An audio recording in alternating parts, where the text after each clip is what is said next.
Digital marketing నేర్చుకుని AI tools వాడుతూ డబ్బులు సంపాదించాలనుకుంటున్నారా? ఈ నెంబర్కి కాల్ చేయండి. నమస్కారం రచిత గారు. నమస్తే సిరి. సో సైకాలజీలో మనం రకరకాల టాపిక్స్ గురించి మాట్లాడుకోవడం జరిగింది. అదే విధంగా ఎస్పెషల్లీ అంటే ఒక అబ్బాయికి అమ్మాయి నచ్చాలి అంటే అమ్మాయిల్లో ఎలాంటి క్వాలిటీస్ చూస్తూ ఉంటారంటారు? అబ్బాయిలకి అమ్మాయిలు ఎలా ఉంటే ఇష్టం. అబ్బాయిలు ఈగర్గా చూస్తారు, ఇప్పుడు అమ్మాయిలు కూడా ఈగర్గా చూస్తారు. మంచి లైన్ తీసుకున్నారు. బేసికల్గా ఇష్టం అంటే అబ్బాయిలకి పెళ్లి చేసుకోవడానికి, లైఫ్లోకి ఇన్వైట్ చేయడానికి అని కనుక నువ్వు ఒక చిన్న అండర్లైన్ కనుక ఇస్తే కనుక కొన్ని పారామీటర్స్ తీసుకుందాము. దానికి ముందు అబ్బాయిలకి అమ్మాయిలు ఒకవేళ లైఫ్లోకి కాకుండా అంటే ఎలా ఉన్నాయి ఇష్టమే. అమ్మాయి అయితే చాలు, అదే లైఫ్లోకి రావాలి, మనతో ఒక అమ్మాయి జర్నీ చేయాలి, మన రిలేషన్ మనకి లాంగ్ టర్మ్ ఉండాలి అని అనుకుంటే కనుక ఎలాంటి రిలేషన్స్ ఉంటాయి అంటే everybody has their own taste, అంటే everybody has their own parameters. అది మీరు ఎట్లా అంటే ఒక సైకలాజికల్లీ ప్లాన్ చేస్తే ఒకవేళ వాళ్ళ కల్చరల్ థింగ్స్ తీసుకోండి, ఇలా ఉండాలి. ఇప్పుడు కల్చర్ ఫర్ ఎగ్జాంపుల్ ఒక కమ్యూనిటీ వాళ్ళకి ఇలాగే ఉండాలి అని ఉంటుంది, ఒక కమ్యూనిటీ వాళ్ళకి ఇలాగే ఉండాలని ఉంటుంది. అవన్నీ పారామీటర్స్ డిఫర్ అవుతూ ఉంటాయి. కానీ కొన్ని స్టెప్స్ కనుక మనం యావరేజ్గా పలానా బిజినెస్ రన్ అవ్వాలి అంటే ఇలా ఇలా ఇలా ఇలా ఇవి పారామీటర్స్ ఉండాలి, ఎంత ఉండాలి స్క్వేర్ ఫీట్. ఇప్పుడు ఈ కాలేజ్ నడవాలంటే ఇంతమంది స్టాఫ్ ఉండాలి, ఇంత రూములు ఉండాలి, క్లాస్ రూమ్, ఎట్లా చెప్పుకుంటాం. ప్రతిదానికి ఒక డొమైన్ ఉంటుంది. అట్లా ఒక డొమైన్ సక్సెస్ఫుల్గా ఒక అబ్బాయికి ఒక అమ్మాయి, ఇలాంటి అమ్మాయి వస్తే నా జీవితం సెట్ అని అనుకోవాలి, ఈ అమ్మాయి వస్తే బాగుండంటే ఈ క్యారెక్టరిస్టిక్స్ ఉన్నాయా లేదా కొన్ని చూసుకోండి. మరి అన్నీ ఎలా దొరుకుతుంది? సర్వగుణ సంపన్నురాలు మేడం, సీతాదేవులు ఎవరు ఇప్పుడు లేరు కదా అని అంటే కనుక ఐ అగ్రీ విత్ యూ. ఉండొచ్చు, నీకు కనిపించి ఉండకపోవచ్చు. మీరు జర్నీ అబ్జర్వేషన్లో కనుక మీరు గమనిస్తే ఇందులో అట్లీస్ట్ రేటింగ్ ఇప్పుడు బాగా అలవాటైంది కదా, 10 దాకా ఉంటే ఎన్ని తర్వాత పాస్ అని, అట్లా 6 to 8 ఉంటే you can consider it as a life partner. సరే, మరి అందులో ఏంటి మేడం అని అంటే కనుక the most powerful tool for a women, ఆమె అనగానే దీంతో కొలమానం చేస్తూ ఉంటాం. ఏంటి? సహనం, కరుణ, ఓపిక. అవునా? అంటే మీరు గమనిస్తే ఆడవాళ్ళల్లో అసలు ఏమీ లేకుండా మన ఇండియాకు వచ్చి కరుణ, కంపాషన్ అనే కైండ్నెస్తో ప్రపంచాన్ని మొత్తం ఉర్రూతలూగించిన మహిళ గురించి చెప్పుకోవాలంటే మదర్ తెరిస్సా. అవునా? సో అలా మదర్ తెరిస్సా అని ఎందుకు పెట్టారంటే మదర్, అమ్మలోనే ఆ గుణం ఉంటుంది. అమ్మ అంటే ఎవరు? ఆడదే ఇంకొక జన్మనిస్తేనే అమ్మ అవుతుందని ఏం అనక్కర్లా. మామూలుగా ఒక అమ్మాయి కూడా అమ్మలాగా ఆ చిన్న బేబీకి తినిపిస్తూ ఉంటుంది. మీరు గమనిస్తే చిన్నప్పుడు కూడా ఆ నేచర్ అనేది స్వతహాగా లోపల ఉంటుంది.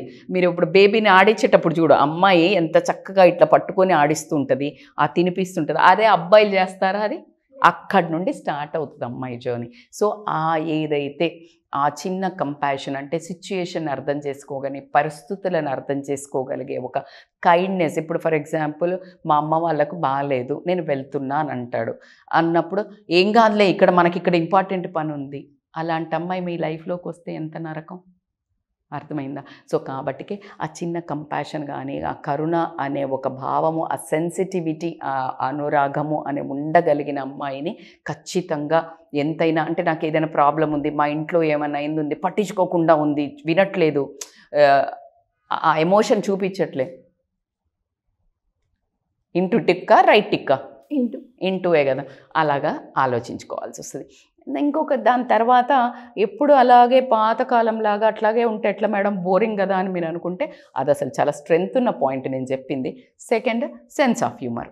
ఆబ్వియస్లీ లైఫ్లో చాలామంది పెళ్ళి తర్వాత బోర్ కొడుతుంది, మళ్ళీ విడాకులు ఇస్తున్నారు, లేకపోతే ఇంకొక అమ్మాయిల వైపు చూస్తున్నారు, లేకపోతే ఫోన్లు పట్టుకొని లొంగి కట్టుకొని ఈయన ఫోన్ పట్టుకొని వంటలు చేసుకుంటే ఇట్లా పెట్టుకొని మనం ఇదే కార్యక్రమం అవుతుంది. ఎందుకంటే జీవితంలో the most important factor missing ఏంటంటే సరదా సన్నివేశాలు, సెన్స్ ఆఫ్ హ్యూమర్. సరదాగా ఒకళ్ళకొకళ్ళు జోకులు వేసుకుంటూ అలా కాస్త, అంటే ఇప్పుడు ఏదైనా జోకులు ఏం జోకు అన్నదనుకో, నీకెక్కడ ఏదైతే సినిమాలో పవన్ కళ్యాణ్ ఉత్సాహం చచ్చిపోయింది అనేది అంటారు కదా, అలాగా మూడో ఉత్సాహం మొత్తం చచ్చిపోతుంది. కాబట్టి ఆ సెన్స్ ఆఫ్ హ్యూమర్ చిన్న వాటికి సరదాగా కనెక్ట్ అవుతూ చేస్తుంటే లైఫ్ ఎప్పుడు స్పైస్ అప్ అవ్వటం జరుగుతుంది. కాబట్టి మీరు ఆమె కంపెనీలో ఉన్నప్పుడు నవ్వుతున్నారా ఆల్వేస్. సో మోస్ట్లీ మీరు గమనిస్తే ఇఫ్ యూ సీ ఒక అబ్బాయి ఉన్నాడు, అబ్బాయికి ఒక బెస్ట్ ఫ్రెండ్ ఉంది, అమ్మాయి గర్ల్, ఇంకొక లవర్ ఉంది. ఓకే, గమనించండి మీరు. ఈ అమ్మాయిని ఇట్లా కొట్టుకుంటా వాడు ఇట్లా మీదే చేసి ఇట్లా నవ్వుతూ ఉంటాడు. ఇక్కడికి రాగానే గజ గజ గజం అంటూ ఉంటుంది. ఎందుకు, ఏం జోకేస్తే ఏం తప్పు పడుతుందో, లేకపోతే ఇది like always one stress to impress. అలా కాకుండా ఈ సెన్స్ ఆఫ్ ఏదైతే, అందుకనే మీరు గమనించండి, బెస్ట్ ఫ్రెండ్స్ ఉన్న వాళ్ళు పెళ్లి చేసుకోండి. ఎప్పుడైతే ఫ్రెండ్షిప్ ఉన్నది పెళ్ళికి టర్న్ అవుతే గనక చాలా బాగుంటుంది అని చాలా వరకు. ఫస్ట్ ఇది చేపించేటప్పుడు కూడా, ఏది అరేంజ్ చేసిన మ్యారేజ్లో కూడా జనరల్గా చేసేటప్పుడు స్నేహితుడిలాగా ఉండండి అని ప్రమాణం చేపిస్తారు. ఎందుకు అంటే అందులో ఆ సరదా తత్వం వచ్చేది ఏంటి అని అంటే ఫ్రెండ్షిప్లో ఆ సెన్స్ ఆఫ్ హ్యూమర్. సో కాబట్టి ఆ టించ్ మాత్రం అది ఒక చిన్న మసాలా లాగానే అని చెప్తాను నేను, చాలా ఎంజాయ్ చేయగలిగిన.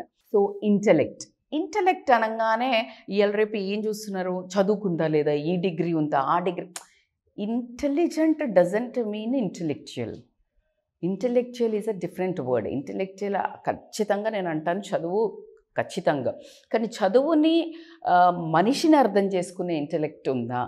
ఆ ఇంటెలెక్చువల్ ఏంటంటే ఏదైనా ఒక మంచి డిస్కషన్ పెడుతున్నాం, ఏదన్నా ఏం బట్టనట్టు ఒక ఎడ్డి మొహల్లాగా కూర్చుంటే ఆయనకి ఆ సరదా ఉండదు. సో బేసికల్గా ఆ ఒక్క పర్సన్లో ఈ నీడ్ టు హ్యావ్ వన్ రాజకీయవేత్త అంటే బయటికి పోయి రచ్చబండ దగ్గర ముచ్చట పెడతారు. అట్లా ఇప్పుడు లేవు కదా. సో నీ భార్యే రచ్చబండ. ఇప్పుడు like you need to have a generalization. ఇప్పుడు ఆ టాపిక్స్ అట్లా మాట్లాడుతున్నప్పుడు ఇన్వాల్వ్ అవ్వటము, లేకపోతే ఒక యాడ్ ఆన్ చేయటము, లేకపోతే ఇంట్రెస్ట్ చూపించడము, అట్లా కనుక ఓవరాల్ డిస్కషన్స్ని ఎంగేజ్ చేయగలిగే ఇంటెలెక్ట్ ఉండటం అనేది మాత్రం చాలా, ఇది లైఫ్ని ముందుకు తీసుకెళ్ళడానికి యూజ్ అవుతాయి ఈ టాపిక్స్ అన్నీ. That's what I'm trying to. అట్లా కాకుండా బేసికల్గా ఇద్దరివి షేర్డ్ ఇంట్రెస్ట్లు ఉండాలి. అంటే ఇద్దరు అనుకొని, అంటే ఇప్పుడు ఫర్ ఎగ్జాంపుల్ ఎక్సర్సైజ్ ఉంది, గుడ్ ఫుడ్ ఉంది, అది మంచిదా కాదా? మంచిది. అలాంటి మంచివి అన్నప్పుడు షేర్ చేసుకో. బా నేను రాను నువ్వు అనగానే డిస్కనెక్ట్ అయిపోయింది. నీ టైం ఆయన టైము వేరైంది. సో హాబీస్ కానీ ఇంట్రెస్ట్లు కానీ when it is good for your both benefits, shared ఇంట్రెస్ట్ని పంచుకుంటూ వెళ్ళగలిగి, అంటే అది ఫ్యామిలీకి మంచిది, హెల్త్కి మంచిది, మా ఇద్దరు రిలేషన్కి కపుల్ గోల్స్కి మంచిది. అలా ఆ టింజ్ ఉన్న అమ్మాయి కూడా ఇప్పుడు మనం ఏదైనా నువ్వు ఎక్సర్సైజ్ చేయి, నేను ఎక్సర్సైజ్ చేస్తున్నాను, లేకపోతే ఇవాళ చాలా బిర్యానీ ఎక్కువ తిన్నాం కదా, let's have like nice one healthy. Don't you think it is a smart? ఇద్దరు ఒక వెళ్తున్నా లేదు. అట్లా కాకుండా మన లైఫ్ని ముందుకు ఎట్లా తీసుకెళ్దాం, మన ఫ్యూచర్ని ఎట్లా తీసుకెళ్దాము, లేదు నువ్వు ఈ జాబ్ చేయి, దాని తర్వాత చెయ్యి, ఒక పని చెయ్యి, నేను ఈ జాబ్ చేస్తుంటా, నీకు వేరే ప్యాషన్ ఉంటే నువ్వు ఇది నేర్చుకో, నేను సపోర్ట్ చేస్తా, ఏం కావాలా. సో అలా ఎవరైతే ఫ్యూచర్ ప్లాన్స్ని కూడా డిస్కస్ చేయగలిగే అమ్మాయి ఉంటే కూడా that is one more wonderful thing అని చెప్తాను. అట్లా కాకుండా కాన్ఫిడెంట్ అబ్బాయిలను ఏ డౌట్ లేకుండా నేను ఇలా చెప్తాను, హోల్ వర్గం మగ పిల్లలు లైక్ చేసేదంటే కాన్ఫిడెంట్ గర్ల్ ఉండాలి. కాన్ఫిడెంట్గా అంటే నీవు అనుకున్న ఒక ఒపీనియన్ని చెప్పగలగటం, గట్టిగా అరిచి గొడవ పెట్టుకొని చెప్పటం కాదు, అర్థమయ్యే కాన్ఫిడెంట్గా ఒక వర్డ్ని, నువ్వు చేసే పని, నువ్వు చెప్పే మాట మ్యాచ్ అవుతుందో ఆ కాన్ఫిడెన్స్ వస్తుంది. సో రైట్ థింగ్స్ని చూస్ చేసుకొని కనుక ఎప్పుడైతే పనులు చేస్తారో ఆ కాన్ఫిడెన్స్ వస్తుంది. కాబట్టి కాన్ఫిడెంట్ అమ్మాయిల్ని కూడా చాలా, ఇక అందరికీ తెలిసిన విషయమే ఫిజికల్ అట్రాక్షన్ ఈజ్ ద బేసిక్కి. అందంగా ఉండాలి, బాగా డ్రెస్ సెన్స్ చేసుకోవాలి, చక్కగా తయారవ్వాలి, పిచ్చి బట్టలు వేసుకోవద్దు, లేకపోతే మరి అంటే ఎక్స్పోజింగ్ ఇష్టపడరు కొంతమంది. సో కాబట్టికే ఇలాంటివన్నీ ఒకవేళ వాళ్ళు ఇష్టపడ్డా కూడా, వాళ్ళు ఏమో అనకపోయినా ఎక్కడో లోపల ఒక బెరుకుతనం ఉంటుంది. మరీ రివీలింగ్గా వేసుకుంటే వీళ్ళకి ఎక్కడో లోపల ఒక స్ట్రెస్ అనేది స్టార్ట్ అవుతుంది. కాబట్టి ఖచ్చితంగా నేను ఇప్పుడు ఈయనకి నేను కమిట్ అయిపోయాను, నాకు నచ్చాడు, నేను ఈ అబ్బాయితో ఫ్రెండ్షిప్ చేస్తాను అనుకుంటున్నా అన్నప్పుడు ఆ అమ్మాయి ఎలాంటి బట్టలు వేస్తుంది అంటే నీ గురించి అర్థం చేసుకొని తయారవుతుంది. అండర్స్టాండింగ్, అది లోపలనే అండర్స్టాండింగ్. ఇట్ డజంట్ మీన్ నేను బుర్కాలు కప్పుకోమని బొమ్మన్నట్ల, బట్ ద వే నీ భర్తకి అర్థమయ్యే చూపించుకునేవి అలా ఒక తెలిసిన వ్యక్తి, మనసెరిగిన వ్యక్తి కనుక ఆ ఫిజికల్ అట్రాక్షన్ అనేది గ్యారంటీ ఉంటుంది. కానీ అది లాంగ్ టర్మ్ కాదు కాబట్టి మిగతాయన్నీ బేసిక్ పారామీటర్స్ అని నేను చెప్తాను. అట్లా కాకుండా ఇంకా ఇంపార్టెంట్ ఇంగ్రీడియంట్ అంటే లాయాలిటీ అండ్ ట్రస్ట్ వర్తీనెస్. ఎట్టి పరిస్థితుల్లో ఆ అమ్మాయి నువ్వు రిలేషన్ స్టార్ట్ చేస్తున్నప్పుడు కానీ నీతో అని చూడకండి. మీతో ఆ టైంలో ఎవరు ఏం చూపించాలి అనుకుంటే అదే చూపిస్తారు, అవునా కాదా? ఇప్పుడు మేము నాకు టైమ్స్ కోపం వస్తుంది కావచ్చు, నేను but in front of the camera నేను ఏం చెప్పాలో అదే చూపించగలుగుతాను మీకు. ఎగ్జాక్ట్లీ ఒక రిలేషన్లో డేటింగ్ నువ్వు 6 నెలలు చేసినా, సంవత్సరం చేసినా, ఆ టైంలో నువ్వు ఏం చూపించదలుచుకున్నావో అదే చూపిస్తారు. అది నీతో చూపించేదాన్ని మీరు పరిగణనలోకి తీసుకుంటే మోసపోయినట్టే.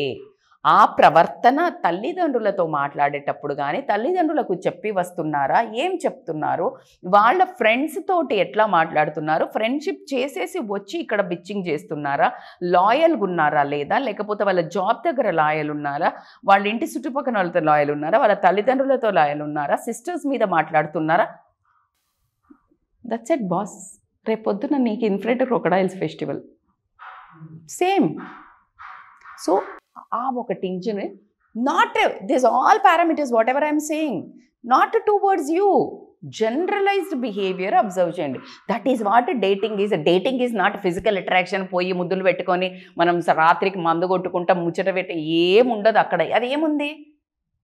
That is not life. అది జస్ట్ ఆ టైంలో కనిపించేది. This is life. ఆ అమ్మాయి బయట వాళ్ళతో తిరుగుతున్నప్పుడు బయట వాళ్ళతోటి ఎలా బిహేవ్ చేస్తుంది, ఈ పారామీటర్స్ అన్నీ ఉన్నాయా, then you will get a check point. So ఈ లాయల్టీ ఇవన్నీ పక్కన పెడితే ఎమోషనల్ స్టెబిలిటీ ఏంటంటే లైక్ ఇఫ్ యూ హ్యావ్, ఇప్పుడు ఇంట్లో వచ్చింది ప్రాబ్లం, తనకి కూడా ప్రాబ్లం వచ్చింది కాలేజ్లను ఆఫీస్ దగ్గర, how she is handling. Stability ఉందా? బేచైన్ అయిపోయి ప్యానిక్ అయిపోయి మొత్తం స్ట్రెస్ తీసుకోవటమా? లేదు అంటే స్ట్రెస్ తీసుకుంటే అది మైనస్ పాయింటే కాదు. But at the same time ఇప్పుడు ఆ అబ్బాయికి ఏదైనా జాబ్ పోయింది అనుకుందాం, అప్పుడు పక్కన నించోనే ఆ ఎమోషన్ ఏదైతే ఉందో స్టేబుల్ చేయగలిగే, కరేజ్ ఇవ్వగలిగే తత్వం ఉందా? లేకపోతే ఇంకా నువ్వేం చేసినావులే, నువ్వు ఇట్లనేలే అంటే అసలు నువ్వు ఏ పీక్లో ఆ పడిపోయే టైంలో నిలబెట్టగలిగే, ఆ ఎమోషన్ని సపోర్ట్ చేసగలిగే, లేదు నీ ఎంజాయ్ చేసే మూడ్ ఉంది, నీకు మంచి ప్రమోషన్ వచ్చింది, ఆ టైంలో వచ్చి గొడవ పెట్టుకుంది. She is like totally mismatch కదా.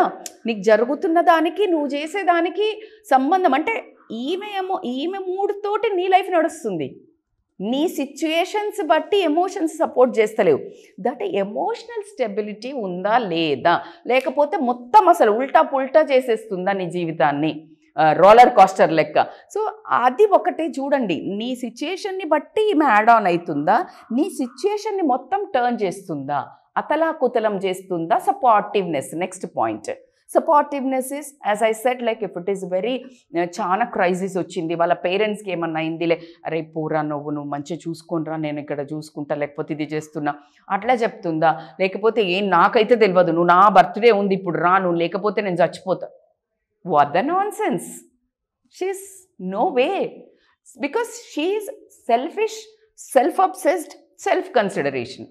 వాళ్ళకున్న అక్కడ ప్రాబ్లమ్ని డీల్ చేసేటప్పుడు she is supporting or not, emotionally she supporting or not. Happiness ఉంది పీక్స్లో, నేను రాను మీ వాళ్ళంతా, no that is not consider. నా ఫ్రెండ్స్ అందరు వస్తున్నారు నువ్వు కూడా రా, ఏదైతే ఆ supportiveness next whatever the things you are taking in a good way support చేయాలి. బ్యాడ్ వే చేస్తున్నావు ఆపగలిగి నిన్ను ఒక గట్టిగా ఒక మదర్ లాగా నేను అక్కడ నించోబెట్టి అడిగి తను చెప్పగలగాలి. ఆ ఒక ఒపీనియనేటెడ్ ఒక support in the plus and మైనస్లో కనుక ఉన్నట్టయితే జిందాబాద్ బాస్. నువ్వు ఇక కళ్ళు మూసుకొని నువ్వు ఫిజికల్ అట్రాక్షన్, పైసలు, డౌరీ ఇలాంటివన్నీ లావు బక్కగా ఇవన్నీ తీసేసి కళ్ళు మూసుకొని తాళి కట్టేయచ్చు. ద మోస్ట్ లాస్ట్ అండ్ చిన్నదైనా కూడా మేజర్ రోల్ ప్లే చేసేది the most powerful thing communication. How she is using words. Because ఒక్క పదంతో రాజ్యాల పోయినాయి అన్నట్టు ఒక చిన్న మాట అనేది మాత్రం చాలా important. How she is putting that words. అదే వర్డ్స్ని మీ అమ్మ నాన్న అంటే ఆ చెప్పే పద్ధతిలో మీ అమ్మ నాన్నని బాగా చూసుకుందాము అని చెప్పగలగటం వేరు, లేకపోతే అరే బాబు వాళ్ళకి ప్రైవసీ మన ఇంట్లో ఉండొద్దు అని చెప్పటం ఎట్లా ఉంది. వాళ్ళకు ఉన్నన్ని రోజులు మనం రోజు వెళ్ళొద్దాము, వాళ్ళకు కూడా ప్రైవసీ ఉంటుంది, మనం వాళ్ళతోటే ఉంటాము. వేరియేషన్ పక్కన లేదు నువ్వు నీ చుట్టాలందరిలో కూడా గట్టిగా ఒకేసారి కమ్యూనికేట్ ప్రతి ఒక్కళ్ళని నొప్పించే మనస్తత్వం ఉంది. అది ఎట్లా తెలుస్తుంది? పెళ్ళయ్యాక తెలుస్తుంది, అప్పుడు ఏం చేయలేవు. కాబట్టి ఇప్పుడు ఫ్రెండ్స్తో ఎట్లా మాట్లాడుతుంది, నువ్వు గ్రూప్ గ్యాదరింగ్లో పోయేటప్పుడు నీతో ఎంత రఫ్గా వాడుతుంది, సౌమ్యంగా అర్థం చేసేటట్టు చెప్తోంది, లేకపోతే నీ ఫ్రెండ్స్ అందరు కలిసినప్పుడు ఎవరినైనా క్రిటిసైజ్ చేస్తోందా, ఎవరినైనా మెచ్చుకుంటుందా, లేకపోతే తన అవసరం ఉన్నప్పుడు మాట్లాడుతుందా, లూజ్ టాక్ మాట్లాడుతుందా, oh my God this is so much to know. Bad luck ఏందనంటే ఇప్పుడున్న అమ్మాయిలు ఏదైతే ప్రేమ అని అనుకుని వెళ్తున్నారో తర్వాత మళ్ళీ ఎందుకు గొడవలు వస్తున్నాయంటే ఈ పారామీటర్స్ చూడకుండా అంత స్టైల్గా తయారైపోయి డేటింగ్లని జస్ట్ ఊరికే ఎంటర్టైన్మెంట్ షాపింగ్ మాల్ పంటి తిరిగినామా, తిన్నామా, రాత్రిలో పబ్లకు పోయినామా, ఎంజాయ్ చేసినామా, ఫామ్ హౌస్లు తీసుకున్నామా, మందు కొట్టినామా, ఎంజాయ్ చేసి ఒరే బాస్ ఇది కాదురా నాయన ఇగో ఈ పారామీటర్స్ ఉంటే రేపు పొద్దున్న long life happy married life అనే దానికి ఒక మీనింగ్ అయితే ఉండడం జరుగుతుంది. మ్యారేజ్ కాకున్నా కూడా నువ్వు అనుకున్న ఏదైతే లివ్ ఇన్ రిలేషన్ అనుకుంటున్నావో, డేటింగ్ అనుకుంటున్నావో ఆ టైంలో కూడా నువ్వు 1-2 months ఈ పారామీటర్స్ ఉన్న అమ్మాయిని చేసుకుంటే అట్లీస్ట్ ఏదో అంటారు చూడు పుణ్యం పురుషార్థంలో వచ్చినప్పుడు ఈ డేటింగ్లో కూడా నువ్వు ఎంజాయ్ చేస్తావు. లేకపోతే this goes in to a toxic relationship, so which goes hell in your life. దాని తర్వాత నీకు పెళ్ళి అంటే గజ మన వణుకి అమ్మాయిల మీద ఒక బ్యాడ్ ఒపీనియన్ వచ్చి నువ్వు ఒక శాడిస్ట్ లాగా సమాజానికి అందించబడతావు. కాబట్టి అమ్మాయిల మీద ఒక ముద్ర కూడా వేస్తారు, అమ్మాయిలు ఇలా ఉన్నారని. కాబట్టి నువ్వు రైట్ చాయిస్ చేసుకో. బట్టలు ఎన్ని ఉంటాయి సిరి? చాలా ఉంటాయి బట్టలు. మనం ఒక షాప్కి పోయినాము, బట్టలు ఎవరి చాయిస్? నీ చాయిస్. నీ డబ్బు నీ చాయిస్. ఇక్కడ కూడా అమ్మాయిలు నువ్వే కదా ఎత్తుక్కునేది. కాబట్టి టైం టేకింగ్ చేసుకో, అగడబడ్డట్టు చేయకుండా ఆ అమ్మాయి అయితే చాలు అనే కుక్కకు బొక్క దొరికినట్టు చేయకుండా కొంచెం ఓపిక బట్టి ఈ పారామీటర్స్ చేసుకుంటే long term relation, happy life ఉంటుంది. గ్రేట్ మేడం, నిజంగా చాలా బాగా చెప్పారు. ఇలా ఎవరైనా కూడా ఒకరిని చూస్ చేసుకునే టైంలో కావచ్చు, లేదంటే మ్యారేజ్ ప్రపోజల్ వచ్చినప్పుడు చాలా క్వశ్చన్ మార్క్స్ అయితే వస్తూ ఉంటాయి. సో అలా డౌట్స్ ఉన్న వాళ్ళు, రిలేషన్షిప్లో ఎంటర్ అవుతున్న వాళ్ళు, ఇలాంటి ఏ వేరియేషన్ ప్రకారంగా క్వశ్చన్స్ ఉన్నా కూడా అవి మీ గైడెన్స్ తోటి మేము క్లియర్ చేసుకొని మా జర్నీని స్టార్ట్ చేయాలి అనుకునే వాళ్ళు ఎలా అప్రోచ్ అవ్వచ్చు? యాక్చువల్లీ ఇప్పుడు మనం మంచి పారామీటర్స్ చెప్పినాం, కానీ ఇప్పుడు ఇవన్నీ మంచిగా ఉండొచ్చు. ఏదన్నా ఒకటి ఇప్పుడు నేను చెప్పిన పాయింట్లో టైం అని మీటర్ పైకి రావచ్చు. సో ఆ టైంలో డెఫినెట్ సో అదెంత ప్లే చేస్తుంది మేడం మా రోల్లో, అట్లా అంత కన్ఫ్యూజన్ ఉంటుంది. అది ఎవరిని ఫ్రెండ్స్ని అడిగితే టూ మచ్ చేస్తున్నావు రా, నీకేమన్నా రంబ వస్తుందా, నీకు అనుకున్నట్టు వస్తుందా అని తల్లిదండ్రి అంటారు, లేకపోతే వీళ్ళు అంటారు. కాబట్టి ఖచ్చితంగా they can really contact us on a scrolling number for such kind of little helping points ఉంటాయి కదా చిన్న, అలాంటివి they can call us on a scrolling number for online or offline appointment. Thank you madam, thank you so much Shri. Suman టీవీలో మీ personal and business promotions కోసం కింది నెంబర్కి contact చేయండి.